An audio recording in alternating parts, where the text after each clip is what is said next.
डाली थी तब भगवान भोलेनाथ ने आदेश दिया था विष्णु भगवान को, जो आज जिनकी कथा हो रही है। और विष्णु भगवान के जो साले थे जालंधर, और इनकी जो तुलसी जो थी, तुलसी का पिछले जन्म में नाम था हुलसा, और हुलसा इतनी सुंदर थी जो वेद पुराणों में कोई था नहीं।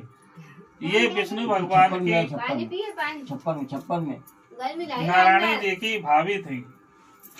तो जब इन्होंने भगवान विष्णु भगवान जब अपने घर पे आए ससुराल में, तो उन्होंने देखा कि हमारे साले साहब की बहू बहुत सुंदर है, मेरे घर में कुछ लोग कहने लगा थे कि। तो इसी तरीके से जब इतनी बात आई तो भगवान भोलेनाथ ने कहा कि हे प्रभु, वो जालंधर ने मैया पार्वती के ऊपर गलत दृष्टि डाली। तब पार्वती ने कहा कि हे बाबा, जैसे आज आप खड़े हो तो का हमेशा सदा सबके पति ऐसे ही देखते रहेंगे। तब उन्होंने कहा कि सबका इंतजाम हमारे पास है। तब गए वो उनके पास, विष्णु भगवान के पास। तब विष्णु भगवान ने जालंधर का रूप धारण किया और उनके पास जैसे ही हुलसा के पास गए, उन्होंने अपनी बातचीत की।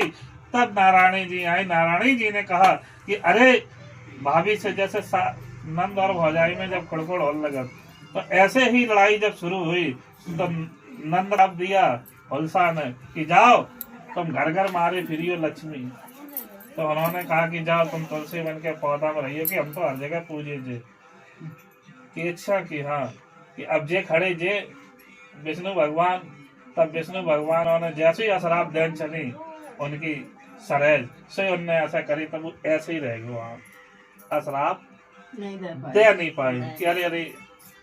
तब यही राज छिपा, जैसे कोई कहता है कि इनकी लड़ाई खाए भाई, तो कोई बात को हाल बगरा दे, तो उन्होंने उस लड्डू में ही छुपा दिया। तभी से वो लड्डू गोपाल कहने लगे। इसलिए भगवान को तुलसी अति प्यारी हो गई।